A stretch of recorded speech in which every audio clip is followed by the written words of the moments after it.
உதயநிதி ஸ்டாலின் அவர்களுக்கு விஜய் அவர்கள் அடுத்த ஆப்பை வைக்க போகிறாங்க. அதுக்கான பிளானை தான் விஜய் அவர்கள் பண்ணிகிட்டு இருக்காங்க. அதாவது வருகிற சனிக்கிழமை விஜய் அவர்கள் நாமக்கல், கரூர் மாவட்டங்களில் தொகுதிகளில் பிரச்சாரம் செய்ய போகிறாங்க. இந்த பிரச்சாரத்தில் செந்தில் பாலாஜியை பற்றி பேச போகிறாங்க. முக்கியமாக முப்பெரும் விழாவை பற்றி பேச போகிறாங்க. அதில் ரொம்ப ரொம்ப முக்கியமாக விஜய் பேச போகும் விஷயம் உதயநிதி ஸ்டாலினை பற்றி அப்படின்னு சொல்லப்படுகிறது.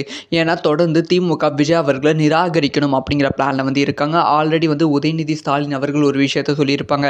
விஜயை பற்றி கேட்ட அப்போ நான் சினிமா செய்திலாம் பார்ப்பதில்லை அப்படிங்கிற விஷயத்த உதயநிதி ஸ்டாலின் அவர்கள் சொல்லியிருப்பாங்க. ஸோ இப்போ அதுக்கான பதிலடி தான் விஜய் அவர்கள் கொடுக்க போகிறாங்க. இதுக்கு முன் சிஎம் ஸ்டாலினுக்கான பதிலடி கொடுத்தாங்க. இப்போ உதயநிதி ஸ்டாலினுக்கான பதிலடி விஜய் அவர்கள் கொடுக்க போகிறாங்க.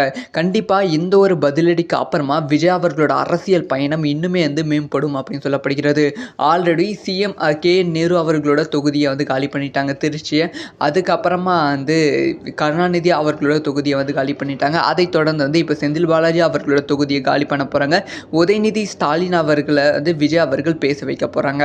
ஸோ இது தமிழக அரசியலில் ஒரு முக்கியமான விஷயமா இருக்க போகிறது. இதை பற்றி உங்களோட ஒப்பீனியனை கமெண்ட்டில் லீவ் பண்ணுங்கள்.